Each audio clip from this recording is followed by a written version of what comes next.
Alright, so hi everyone, a very good evening to all of you and welcome back once again to the channel. Government schemes, my dear friends, is very important for RBI and NABARD examinations. Without government schemes, you won't be able to crack either of these examination. अगर मैं RBI की बात करता हूं तो RBI में phase 1 में तो गवर्नमेंट स्कीम्स पूछी जाती ही हैं, ऑल्दो लास्ट ईयर बहुत ज्यादा क्वेश्चन नहीं पूछे गए थे 2024 में, बट 2023 में और 22 में काफी क्वेश्चंस थे।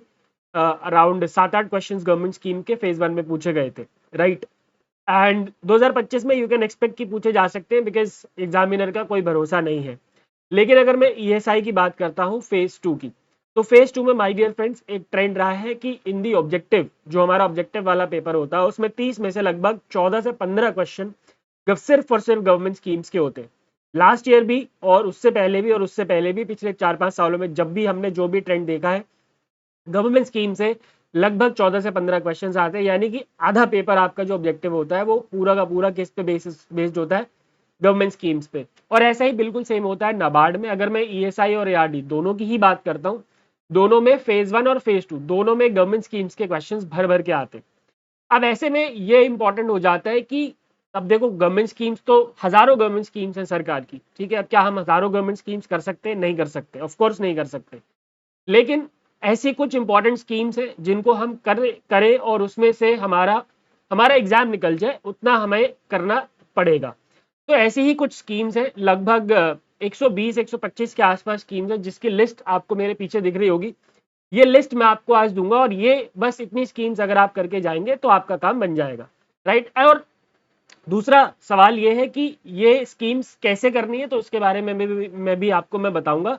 चिंता करने की कोई बात नहीं। और बताऊंगा क्या, मैं बता ही देता हूँ। गवर्नमेंट स्कीम्स के लिए मैंने एक इनिशिएटिव शुरू किया हुआ है। मंडे, वेडनेसडे एंड फ्राइडे सुबह 8 बजे मैं गवर्नमेंट स्कीम की क्लास लेता हूँ, जिसमें मैं ये सारी गवर्नमेंट स्कीम्स करा दूंगा, जिसकी लिस्ट मैं आपको यहाँ पे दे रहा हूँ, ठीक है।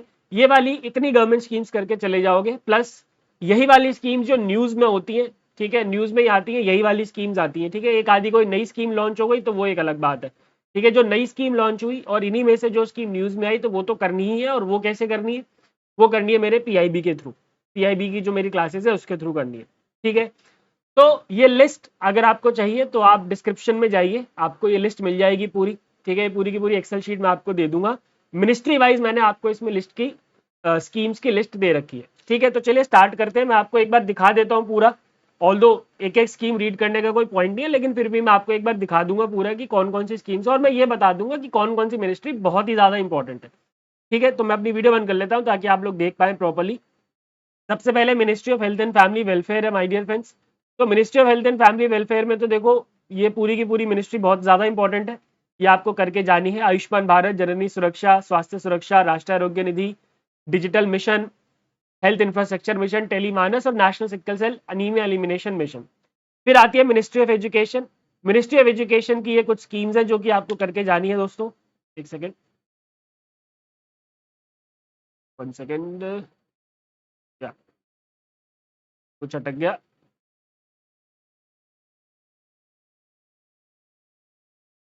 एक मिनट रुक जाओ भाई। अभी चला। यस। तो मिनिस्ट्री ऑफ एजुकेशन से आपको ये कुछ स्कीम्स है, ये करके जानी है। युवा निष्ठा, निपुण Bharat Samagra Shiksha scheme, PM Poshan, new India literacy programme, national means cum merit scholarship scheme, PM Shri school. Now ये वो स्कीम्स है माय डियर फ्रेंड्स जो न्यूज में भी रहती है, जो कि आपको और ये लैंडमार्क स्कीम की कैटेगरी में भी आ जाती है, ठीक है। इसके बाद जो सबसे इंपॉर्टेंट मिनिस्ट्री हमारी वो है मिनिस्ट्री ऑफ फाइनेंस। इसके अंदर आपको सबसे ज्यादा स्कीम्स हैं जो कि आपको करके जानी है एग्जाम के लिए। Stand up India, gold monetisation, और सारी मैंने लिस्ट आपको यहाँ पे दे रखी है। अगली मिनिस्ट्री आती है ministry of agriculture and farmers welfare, जिसमें कि अगेन 10,000 एफपीओ वाली, AIF, horticulture cluster development programme, ये सारी स्कीम्स है जो कि आपको करके जानी है, इंपॉर्टेंट है, ठीक है।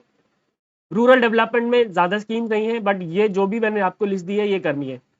जो ये 5 मिनिस्ट्रीज है, rural development, agriculture, finance, education और हेल्थ एंड फैमिली वेलफेयर, ये सबसे इंपॉर्टेंट स्कीम है for both the exams, RBI या NABARD.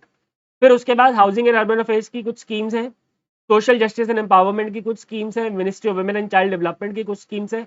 Women and child development में अगर आप चाहो तो आप सबसे पहले शक्ति मिशन वात्सल्य और सक्षम आंगनवाड़ी मिशन पोषण 2.0, ये तीनों करके चले जाओगे तो आपकी बाकी स्कीम्स भी कवर हो जाएंगी, ठीक है जी। फिर आते हैं माइनॉरिटी अफेयर्स में, केवल एक स्कीम है, यहाँ तक ministry of women and child development तक थोड़ी आपको ज़्यादा हैवी दिखेंगी स्कीम्स, लेकिन ट्रस्ट मी, अगर आप इनको कर लेंगे तो आपका काम बन जाएगा। इसके बाहर आपको कुछ भी करने की जरूरत नहीं है। इसके बाद जितनी भी मिनिस्ट्रीज है उसमें केवल एक दो स्कीम्स होंगी, ठीक है। Ministry of skill development, labour and employment, electronics and IT, food processing, new and renewable energy. अब न्यू एंड रिन्यूएबल एनर्जी में Surya Ghar Muft Bijli Yojana, this is the most important. Tribal affairs में Eklavya model residential school and Dharti Aaba Janjatiya Gram Utkarsh Abhiyan, this is the most important. Fisheries animal husbandry and dairying में Matsya Sampada Yojana is very very important, right. Consumer affairs में बड़ी प्रधानमंत्री गरीब कल्याण अन्न योजना is very important. Textile वाली आप छोड़ जाओगे तो भी चलेगा, कोई दिक्कत वाली बात नहीं है, ठीक है जी। फिर कम्युनिकेशन और मिनिस्ट्री ऑफ एनवायरनमेंट में भी आप इनको लास्ट प्रायोरिटी दे सकते हो। मिनिस्ट्री ऑफ एमएसएमई में जो नई स्कीम्स लॉन्च हुई है वो बहुत इंपॉर्टेंट है, जैसे कि Vishwakarma sustainable ZED certification scheme, innovative scheme, competitive lean scheme, ये सारी इंपॉर्टेंट। एक्चुअली ये मैंने सारी इंपॉर्टेंट स्कीम्स ही दी है। इसके बाद आप देख सकते हैं एक एक दो स्कीम्स है जिसको आराम से माय डियर फ्रेंड्स किया जा सकता है, कोई बहुत भारी आपके ऊपर बोझ नहीं आएगा, ठीक है। तो ये तो हो गई लिस्ट, ठीक है जी, ये तो हो गई लिस्ट, ठीक है। लिस्ट आपको मिल जाएगी डिस्क्रिप्शन में, आप जाएंगे तो आपको लिंक मिल जाएगा, आपको ये लिस्ट मिल जाएगी। अब सवाल अगला ये है कि यार सर हम इतनी सारी स्कीम कैसे करेंगे, आपने बता दिया 125 130 स्कीम्स है लगभग, तो कैसे करेंगे। देखो यार, अगर आप रोज की 2 स्कीम्स भी करोगे, रोज की 2 स्कीम्स भी करोगे तो 2 महीने में आपके ये स्कीम्स खत्म हो जाएंगी। और एक साथ जब अगर आप करने बैठ जाओगे तो बड़ी मुश्किल हो जाएगी आपको, ठीक है। या फिर आप एक चीज और कर सकते हो, एक मिनिस्ट्री को एक टाइम पे उठा के 2 दिन के अंदर या 3 दिन के अंदर खत्म करके फिर उसको कंटिन्यूसली और एक्टिवली रिवाइज कर सकते हो। गवर्नमेंट स्कीम्स आपको करना जरूरी है, आप ये नहीं कर सकते कि आप 20 स्कीम करके गए और आपका काम बन गया।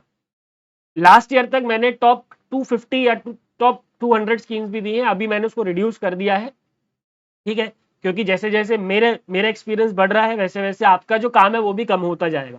तो आपका काम मैंने और कम कर दिया, 120-25 स्कीम्स के पास आसपास है जो आपको करके जाना है। और ये मत सोचो इसको पहाड़ की तरह मत देखो, आप बस इसको एक बार स्टार्ट करोगे तो आपको धीरे धीरे सब कुछ याद होने लगेगा, कोई चिंता वाली बात नहीं है, बस आपको एक्टिवली रिवाइज करना है, ठीक है जी। सो दैट्स ऑल, यही लिस्ट मैं आज आपको देना चाह रहा था। बहुत सारे स्टूडेंट्स कह रहे थे कि लिस्ट दे दो, लिस्ट दे दो, लिस्ट दे दो, तो ये लो जी, लिस्ट आ गई है आपके सामने। इंपॉर्टेंट रिपोर्ट्स की लिस्ट में ऑलरेडी दे चुका हूं, अभी इंपॉर्टेंट स्कीम्स की भी लिस्ट आ गई है। तो please gear up yourself for the preparation my dear friends and I wish you all the best. Goodbye, take care and God bless.